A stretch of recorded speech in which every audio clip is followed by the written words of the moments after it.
ओम श्री परमात्मा नमः। मैं आचार्य हृदय अवस्थी आप सभी का शास्त्र चर्चा चैनल पर हार्दिक स्वागत करता हूँ। पूज्य गुरु जी प्रातः स्मरणीय प्रोफेसर पंडित भगवत शरण शुक्ल, व्याकरण विभाग के पूर्व विभागाध्यक्ष, वेद मूर्ति तपोनिष्ठ, गीता उपनिषद और पुराण के विशेषज्ञ, हमको चरक शारीर स्थान में शास्त्रीय विधि से अर्थ समझा रहे हैं। तो चलते हैं गुरु जी की ओर, मन के ऊपर चलते। यल्लीलायित विश्वमेतदखिलं यस्मिन् पुनर्लीयते यस्मात् सावरजङ्गमात्मकमिदं लोकं दरीदृश्यते भासा यस्य विभान्ति सर्वजगतो ज्योतिंषि सर्वात्मना तं देवं जगदेककारणमयं वन्दे त्रिलोकीश्वरं कृष्णाय वासुदेवाय हरये परमात्मने प्रणतः क्लेशनाशाय गोविंदाय नमो नमः। शास्त्र चर्चा इस चैनल से संबद्ध सभी विद्वद्गण, सभी जिज्ञासु छात्रवृंद, सहृदय सज्जन वृंद एवं इस चैनल के व्यवस्थापक आचार्य हरिहृदय अवस्थी जी, आप सभी का चरक संहिता के शारीर स्थान के इस विचार परंपरा में स्वागत है। आज हम लोग इस अध्याय की 22वें तथा 23वें पद्य पर चर्चा करेंगे, जिसमें मन के विषय में ही सूक्ष्म विचार दिया गया है। यह पद्य है, इंद्रियेन्द्रियार्थो ही समनस्केन गृह्यते कल्प्यते मनसा तूर्ध्वं गुणतो दोषतोऽथवा जायते विषये तत्र या बुद्धिर्निश्चयात्मिका व्यवस्य तथा वक्तुम कर्तुम वा बुद्धिपूर्वकम। तात्पर्य यह है इसका कि इंद्रियों से इंद्रिय के विषयों का ग्रहण हम कैसे करते हैं, जिसके विषय में पूर्व में बताया गया था कि प्रत्येक इंद्रिय बिना मन की सहायता से अपने विषयों का ग्रहण करने में सक्षम नहीं होती। जैसे चक्षुरेंद्रिय की बात को ही लिया जाए, हम मार्ग में आते हैं, अनेकों लोगों को देखते हैं, परंतु हमसे कोई पूछ दे कि आप मार्ग से आ रहे थे, फलाने आदमी को आपने देखा है क्या, तो आप यही कहेंगे कि नहीं देखा है। तो कहे आपके सामने से तो गुजरे हैं, तो आपने क्यों नहीं देखा? हमने ध्यान नहीं दिया। तात्पर्य है, चक्षुरेंद्रिय भी तब तक उस रूप का ज्ञान नहीं कर सकती जब तक मन का संबंध उस चक्षुरेंद्रिय के द्वारा ना हो। इसी तरह से प्रत्येक इंद्रियों का भी है। इसलिए यहाँ पर शास्त्रकार कहते हैं कि समनस्केन इंद्रियेण ही इंद्रियार्थः गृह्यते। समनस्केन मनसा सहितेन इंद्रियेण, मनसा सह इति समनस्कः। तो समनस्केन इंद्रियेण, मन के साथ इंद्रिय अपने अर्थों का ग्रहण करती है। अकेले इंद्रिय किसी भी अपने अर्थ का ग्रहण नहीं कर सकती। प्रत्येक इंद्रिय का अपना अर्थ स्वतंत्र है। चक्षुरेंद्रिय रूप का ज्ञान करती है, इसी प्रकार श्रोत्रेंद्रिय शब्द का ज्ञान करती है, और घ्राणेन्द्रिय गंध का ज्ञान करती है, रसनेन्द्रिय षड रसादि का ज्ञान करती है। इसी तरह से कर्मेंद्रियों का भी स्वरूप है, अपने अपने विषयों का ग्रहण करते हैं। तो इसलिए बिना मन के कोई भी इंद्रिय अपने अर्थ का ग्रहण करने में असमर्थ होती है। इसी कारण इनका समनस्केन इंद्रियेण इंद्रियस्य अर्थः गृह्यते। इंद्रियस्य इंद्रिय संबंधी यह विषयः तस्य ग्रहणं मनसा स इंद्रियेण भवति इसका तात्पर्य हुआ कि अर्थात मन के साथ ही इंद्रिय के तत्त इंद्रियों के तत्त विषयों का ग्रहण होता, उसके पहले नहीं होता है। कल्प्यते मनसा तूर्ध्वम, इसके बाद क्या होता है, ग्रहण करते हैं। मन क्या करता है फिर, तो मनसा तूर्ध्वम मनसा कल्प्यते, तदनंतर मन जो है वो संकल्प करता है कि इसको करना चाहिए कि इसको नहीं करना चाहिए, क्योंकि मन का एक लक्षण है संकल्प विकल्पात्मकम मना। मन क्या है, संकल्प विकल्पात्मक है, तो वो संकल्प करता है। वो तूर्ध्वम मनसा कल्प्यते, कल्पते अर्थात संकल्पते, संकल्प करता है, कर्म का संकल्प, संकल्पात्मक कर्म करता है। और उसके द्वारा क्या कहता है, गुणतः दोषता अथवा, वो विचार करता है कि इस विषय में कोई गुण है कि क्या दोष है, उसकी परिकल्पना करता है। तो गुण है तो उसको जो है उसका इसमें ये गुण हो सकता है, इसमें ये दोष हो सकता है, परंतु उसको निश्चय नहीं कर सकता है इस काम को हमें करना चाहिए, केवल संकल्प विकल्प करता है कि ये काम उचित है कि नहीं है, इसको करना चाहिए, इसमें ये दोष है, इसमें ये दोष है, इसमें ये गुण है, इसमें गुण है। तो निश्चयात्मक कार्य कौन करता है, जायते विषये तत्र या बुद्धि निश्चयात्मिका।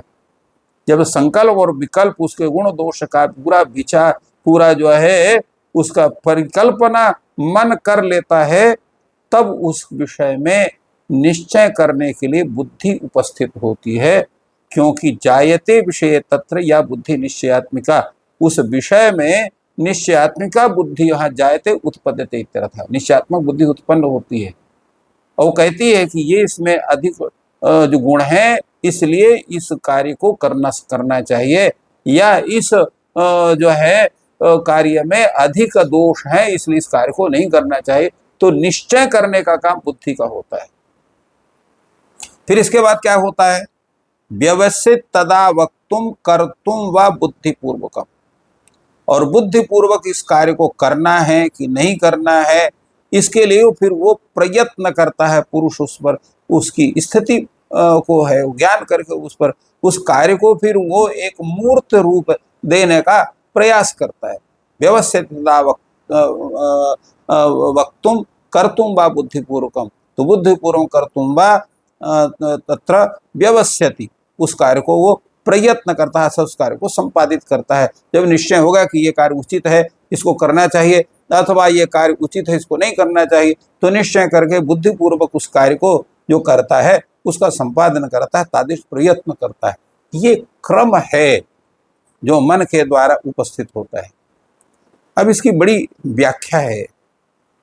जिस इंद्रिय का जिस क्षण में मन का पूर्ण योग होगा, तभी वह इंद्रिय अपने अर्थ के साथ संबद्ध होकर के इंद्रियार्थ का उस इंद्रिय के द्वारा ग्रहण होगा।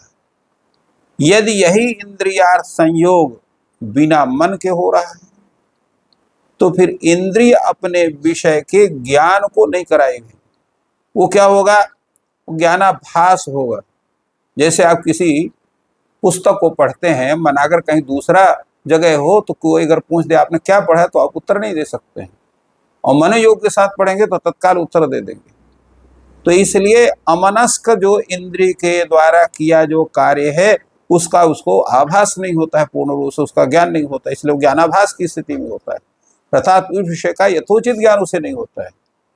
इसलिए यह स्पष्ट है कि अध्ययन आदि में तन्मय जब होंगे और मन का पूरा योग है, तभी हम उस अध्ययन के द्वारा उस विषय का ज्ञान कर पाएंगे।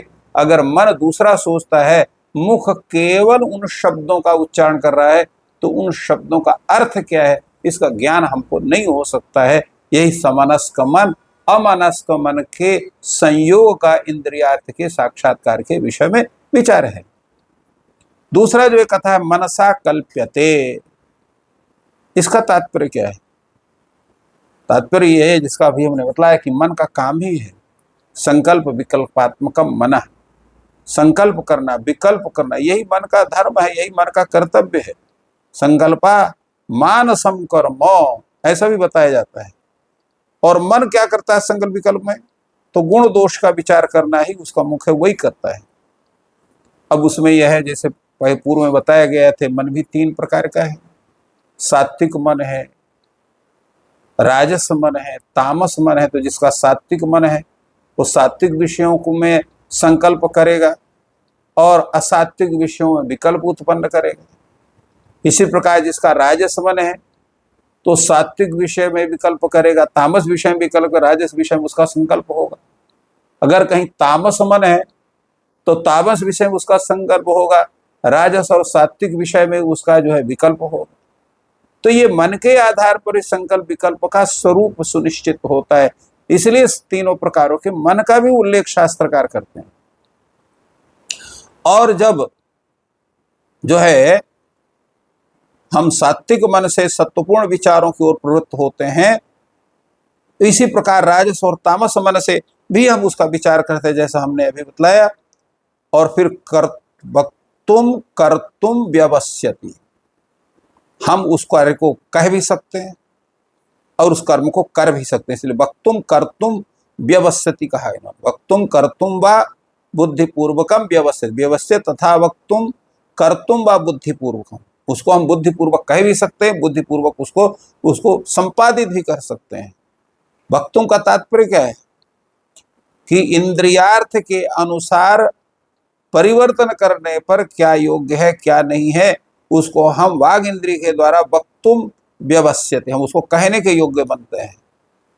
इसी प्रकार चक्षुर इंद्रिय से द्रष्टुम व्यवस्यते, हम देख सकते हैं।